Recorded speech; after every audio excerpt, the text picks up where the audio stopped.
What is up, everybody? Ryan from Sports Card Radio. Back again. Gonna do it. We got 3 things to talk about today. Multi-level discussion about Topps Now. This is going to take up probably a bulk of the show. Season is over with. We can look back now and see the success or not of Topps Now. There was a recent Sports Business Journal article. Sports Business Journal is a subscription website / magazine. I have a subscription to that journal and was able to read the article. One thing I want to frame this whole discussion with, though, is why was Topps speaking to Sports Business Journal? There's certainly not a lot of card collectors or even, frankly, potential card collectors who are going to be reading Sports Business Journal. It's fairly expensive to subscribe to this. I think it's a couple $100 a year. Why is Topps giving this information to them and not Beckett or Sports Collectors Daily or something, or Cardboard Connection or whoever else is out there? Why are they talking to Sports Business Journal? Think about that, and maybe I'll frame my own thoughts with that. Multi-level discussion about Topps Now. I'll share some of my theories and some of my numbers that would like to compare some of Topps Now's sales. Now that we know how many Topps Now cards have sold, I'd like to kind of look back and compare of some other past things Topps have tried and compare those numbers over the years. And is Topps Now really a success in today's age? We'll dive into that. 2 other more minor topics. I got a letter. We have a letter from a distributor about ePack. And I know on the I think it was bonus episode 1, which would be on my brother's podcast feed, I talked about ePack and how really distributors and some card shops are really holding back the program. And we have a letter from a distributor that basically verifies everything that I thought and said on episode 1. So we'll read that, and I probably won't have to give a whole lot of commentary after that. Lastly, I hit, these airlines have all these reward programs and stuff, and I hit one on Southwest. This is a doozy too. I got so many airline points that somebody can fly with me for free for an entire year. I have to name that person. It can only be one person. I can't go somewhere and bring this person and go somewhere and bring a different person. It's got to be the same person all year. So hypothetically, if I had to pick somebody from the sports card world to fly with me for free, who would I pick? Where would we go? What would we do? I will discuss that. So Sports Business Journal, pretty good magazine that I'm subscribed to, had a little fluff article about Topps Now. It says they sold 500,000 cards during the 2016 season. They have a few little fluffy quotes from Jeff Heckman, who is the Topps Director of New Product Development and E-commerce Marketplace. And these guys give themselves these 8-word titles, and they make less than $100,000, and they have to live and work in Manhattan. Have fun with that. You're essentially homeless. Here's a quote from Jeff Heckman. "This is something we've wanted for a long time. A way to turn product around very quickly and give fans something to remember events as they were happening. We've finally refined the model, and it's exceeded our wildest expectations." He continues, "This has been a very big growth area for Topps. We have clearly found there's real power in the concept now." So in the article, Eric Fisher, the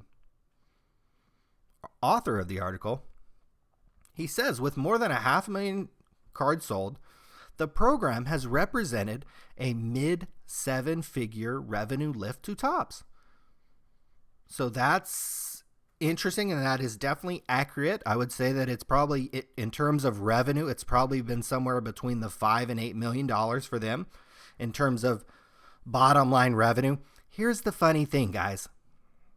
And this is the reason why I think this is basically just essentially a fluff piece from Topps to Sports Business Journal, is why didn't the author of the article mention, this has been maybe a $5 million revenue boost to Topps.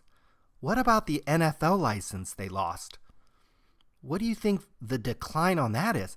That is 40, 50, 60 million per year that is poof gone. This article didn't address that. So yes, Topps now has been a very big growth area for Topps, but they just lost something that was a $40 to $60 million revenue. Now, I don't know what they made on it, but bottom line revenue, that is gone out the door. So to replace that with Topps now that is, $5 to $6 million, great. They had to do something. So to replace it with this Topps Now program, it's interesting, but by and large, you could probably thank the loss of the football license for them to even try something like this Topps Now. The program Topps had 16 years ago, eTopps, was much more interesting than this Topps Now. And they sold more cards per card. This year, they made 665 different Topps Now cards and sold 500,000 of them. In 2002, they made just 107 eTopps MLB cards and sold 425,245 of them. And oh yeah, they also made football, basketball. I think they even had hockey. They had all kinds of things they were making. They sold way more eTopps cards back in the day. Way more per year. And made less of them. Granted, it was a completely different program, but it was actually a completely cooler program. So to me, Topps Now doesn't equal something they did 16 years ago. So how far have they really come? And how much investment are they really putting forward here? There's a last quote here in this Sports Business Daily article that I wish the article the author of the article maybe did just a little bit more research, because it just seems, again, just a fluffy quote. And this isn't even a guy from Topps. This is a guy from Beckett. Here's his quote. There was some hesitancy initially with this product, particularly if you look at some of the lower print runs early in the season, said Brian Fletcher, senior market analyst for Beckett Media. But people have figured it out, and we've seen interest really grow around Topps Now. They've really hit on something here. That's just not true. Yeah, there were some lower print runs early in the year, but there are lower print runs all throughout the season. All throughout the season, there are ones that hit 200, 216. I mean, I'm looking at some late in the year, 298. I mean, the first three cards sold 256, 356, and 782. And then 981. Those are good numbers. 471. 759, Trevor Story. 952, Kenta Maeda. That's the seventh card made. You don't really hit a lower print run until the eighth card, the Albert Pujols walk-off single, for only sold 244 cards. But another Trevor Story sold 1298 right after that. A Brandon Crawford card, 316. The 11th card, Tyler White, 1,350 cards. That's the 11th card. That's not a low print run. The 12th card, Nomar Mazara, Texas Ranger, 20-year-old, goes 3 for 4 with a home run in debut. 1,427 cards. These aren't low print runs for the first few cards. And this guy from Beckett Media who claims to be a senior market analyst. And I'm reading these print runs off Beckett's website. Guys, you guys who have been around, and I don't know Brian Fletcher, how long he's been around. You guys who have been around a long time, stop fluffing this stuff. Stop lying to yourself. Or are you really analyzing the market? Look at these initial print runs. They're actually pretty good.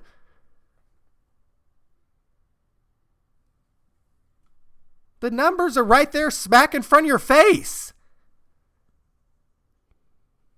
If you look at some of the lower initial print runs early in the season, no, they weren't. Weren't any lower than any other point in the season. You guys should know better. Gotta stop lying to people. Stop lying to ourselves about where cards are at. This program isn't more exciting than eTopps. Isn't even close to exciting as ePack, Upper Deck ePack. They sell cards and put them on a website and sell them to you for $10. How exciting is that? And they can't even sell as many as they did with eTops 16 years ago, with no Twitter, with no smartphones, with not mass adoption of internet and high-speed internet. Remember the cell phone you had 16 years ago and the internet connection you had 16 years ago. Is it a little better today? Have a little more access today? How did they advertise these eTops cards? Anybody remember? Did they put newspaper ads out? eTops did just as well, if not better. Now, I expect somebody like Jeff Heckman, who has an 8-word title and works for Tops, he's going to say, hey, this exceeded our wildest expectations. But Brian Fletcher, when Eric Fisher calls you on the phone to get a quote from Sports, don't tamp down your dick and tell the truth. If you look at some of the lower initial print runs early in the season, it's just a joke. And the other thing that is a joke too is Sports Collectors Daily, not to be confused with Sports Business Daily, but Sports Collectors Daily. He essentially wrote an article that, said, hey, Topps sold 500,000 cards. He basically just copied what was in this Sports Business Journal. I mean, is this what we've gotten to, guys? Is this the type of reporting we're doing now with sports cards? Is that we read an article in Sports Business Journal and you basically just kind of, reword it on your own website with no commentary? Somebody like Sports Collectors Daily or whatever has been around a long time. He could have looked up the eTop sprint runs. He could have mentioned that they lost the NFL license, and God, that's got to be a pretty big revenue hit. He could have looked back at this. He could have looked at the pit.com when Topps sold exclusive cards to the pit.com, and there are thousands upon thousands of those that sold. Could have looked at that. Topps owned the pit. The same time they were running eTops and they were making exclusive cards. Go look at those print runs. I bet you they're a lot higher than Topps now. So you guys who have been around a long time, start being honest. Who are you talking to? Who are you writing these stories for? Shouldn't you be talking to collectors? Shouldn't you be telling them the truth? Shouldn't you be a little more skeptical? Of course, Jeff Heckman from Topps with the 8-word title is going to say it exceeded their wildest expectations. That doesn't mean you have to believe it. It's astonishing. Another quote I saw from somebody who should know better, who's been around the hobby for years and years and years. He said, Topps now saved the company. Save the company? They've been making baseball cards since 1952. Save the company?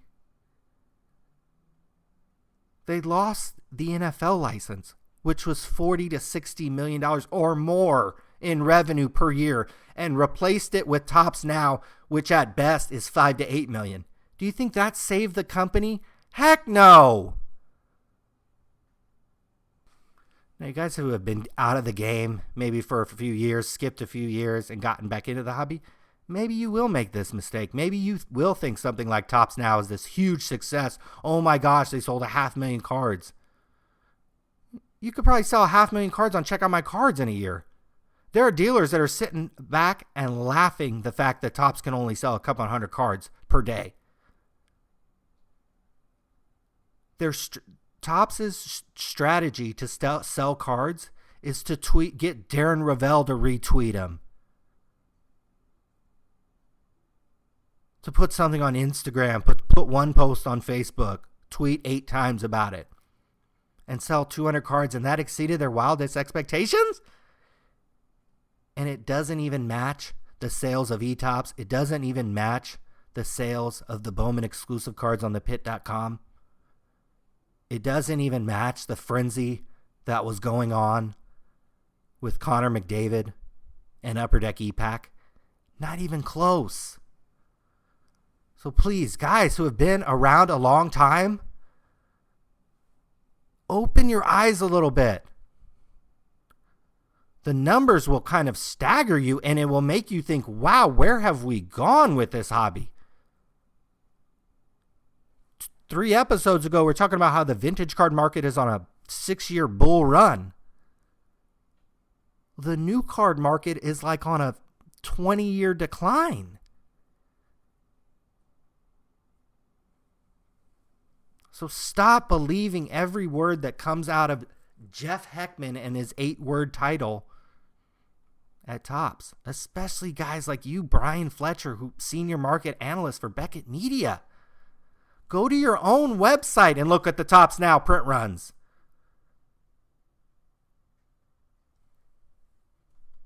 And Topps Now didn't save the company. Oh my goodness. Selling 200 cards a day isn't going to save the company when they have a candy business that still reportedly does hundreds of $millions a year in business. And they have a digital arm of the business that they've spent tens of millions of dollars, if not hundreds of $millions there investing at that. They just hired something like 9 people at $100,000 each in Florida. And you think, and if anybody out there thinks that them selling 500,000 cards for $5 million in revenue puts any dent into anything, it just makes the loss of football just look, not quite as bad. But the football was a $40 to $50 to $60 million revenue loss per year. So stop believing all these fluff articles. If Sports Business Daily calls you guys at Beckett or whoever, please give them an honest quote and an honest answer. It's disgraceful. And maybe that there's a reason why we've seen a decline in new cards for many, many, many years. Maybe we should start draining the swamp. Here's some more people I wish it would go down the swamp drain. Here is a letter from a distributor in Canada about Upper Deck ePack. I'll read most of it and also chime in here. In late 2015, Upper Deck surprised the hockey card market with ePack. Naturally, brick and mortar hobby proprietors, shut up, don't fucking call your guys self-proprietors. Stop using this type of language. Naturally, brick and mortar hobby proprietors felt the immediate threat of cannibalized sales, both in-store and online. Oh, I bet. Due to the compelling platform. At the industry summit in Hawaii, Upper Deck organized a session with hobby dealers and distributors to discuss ePack and address the many questions surrounding the program. It was evident from this meeting that virtually all hobby dealers were pessimistic about ePack, with many sharing stories how it had already negatively impacted their business. Well, here's the funny thing is I never collected hockey cards before, and because of ePack, I started collecting hockey cards. So if I went into one of your guys' idiot shops, wherever the hell they are, maybe I would have bought some hockey cards because of ePack. You guys ever thought about that? Probably not, because you guys are dumb as shit. Letter goes on. In response to this feedback, Upper Deck agreed to implement several initiatives designed to use ePack to drive consumers to brick and mortar stores. Great! There's none near me. These initiatives include 1, sharing the complete schedule of upcoming ePack releases as they become available. They should be doing that already. They should be doing that with their regular products. Adding a link to the dealer locator on the ePack newsfeed. Never seen it. With plans to make the dealer located a part of the platform. I won't click on it. 3, using the ePack platform to announce the market hobby-exclusive product releases. Big deal. 4, ensuring a better balance regarding ePack exclusive content versus hobby exclusive content. Basically, they want more stuff in their boxes and less stuff in my boxes. Great. Thanks, guys. Boy, you guys are pillars of the hobby. Fucking joke. Letter continues. Upper Deck has promised to continue to evolve ePack with hobby shops' concerns in mind. Great! Not my concerns in mind, who I'm the paying customer, but with these fucking hobby shops in mind, who are going out of business by the day. Most of these guys, when you talk to them, you realize why they're going out of business by the day. Anyways, letter continues, therefore it is up to us, the hobby dealers and distributors, to make sure Upper Deck keeps its promise to listen and respond to our concerns. Our collective energy is best spent on ways in which we can use ePack to drive customers into hobby stores' websites or break activities. Wow, the first halfway coherent sentence.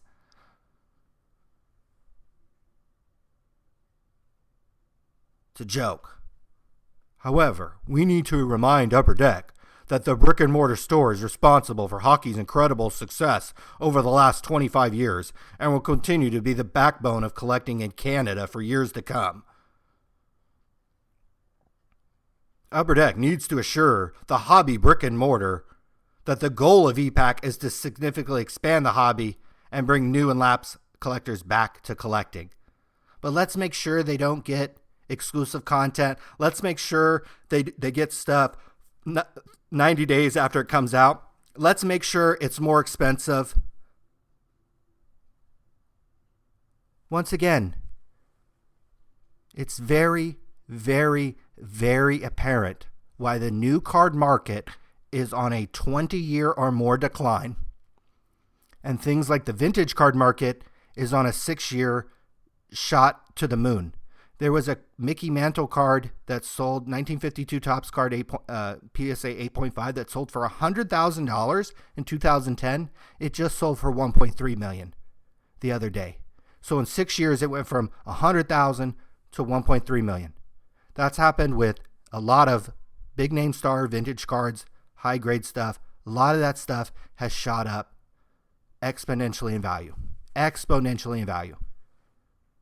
The new card market is on a 20-year or more decline because we have companies, distributors, and dealers who think about themselves first, second, and third. They always talk nice. They always claim they're all about the collector and the hobby, and I love the hobby and the collector. They're out for themselves first, and it's a shame. And I'm freaking tired of it. Sick and tired of it. And I know a lot of people around these hobbies listen to these podcasts. If you at all take this selfish stance in the hobby, shame on you. It's disgusting. I hope you go out of business. And anything I can do to further that effort and sweep you out of the hobby, believe me, I'll make sure to do it. Lastly, been doing a lot of traveling and acquiring an astonishing amount of, they call them Southwest Rapid Reward Points. Astonishing amount. So many that somebody can fly with me for free for an entire year. No restrictions, no nothing. Can fly with me for free for an entire year. So that's pretty cool. I have some ideas who that's going to be in my real life.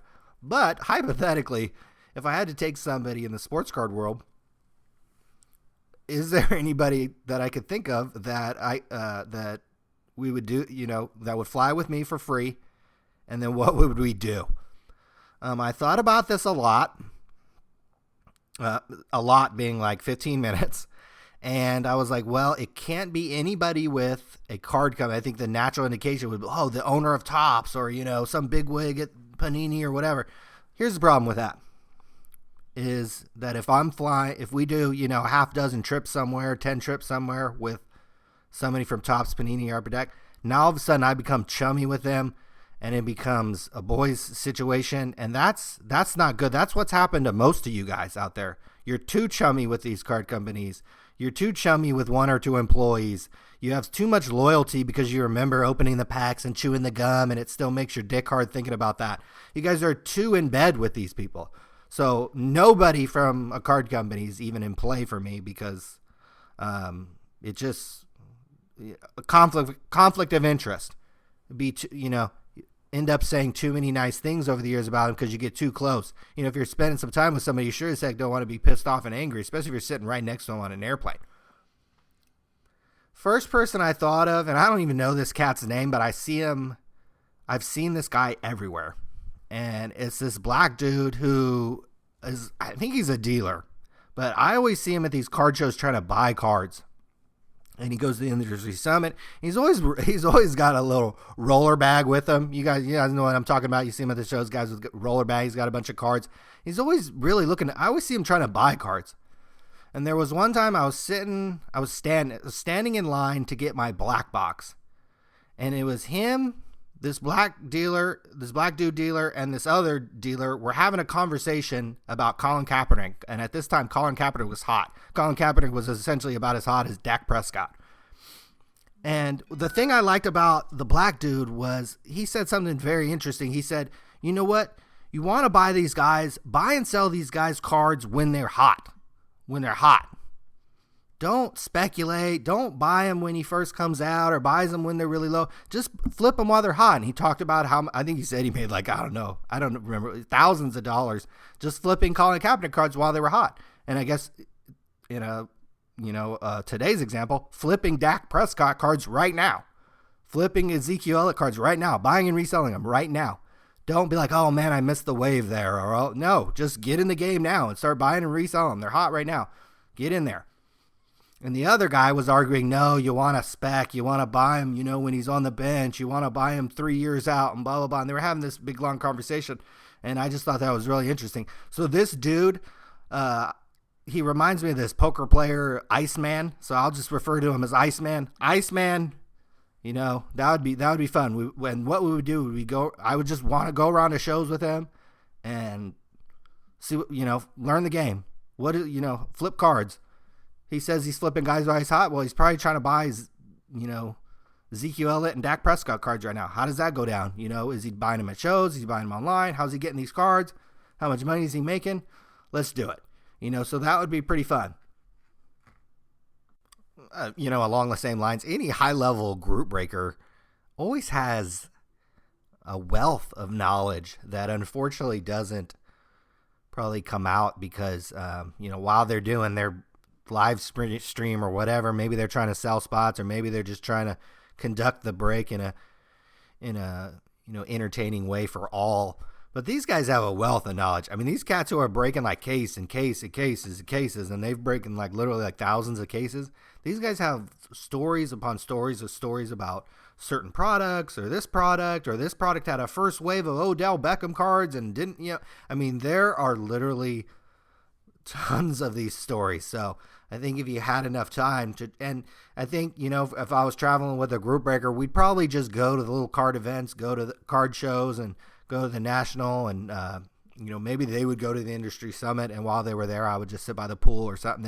They could text me updates or something. So any high level group breaker, any guy that does more than, a couple cases a week, every week in, week out.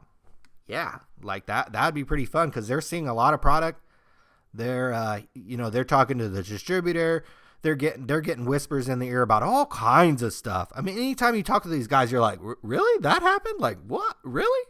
I mean, none of that stuff ever really gets played out. These guys could have an electric Twitter feed if they would, or Facebook or Instagram or Snapchat or whatever's hot right now. I think Snapchat is still hot with the youngsters and stuff. Top should really get over there or get somebody over hired at that. And you can't, this is the problem with these social media sites now. You can't just hire one guy for everything because these social sites are so different. Your tweeter may not be good at Snapchatting. So little tip there. That's it. We're going to wrap it up. We're at 30 minutes. That's as long as I want to do it. And so that's it. Hopefully, if you were mentioned in this podcast, don't get your feelings hurt. I'm sure you'll be okay. Sports Business Daily will call you for a quote and your dick will get hard again. See you later.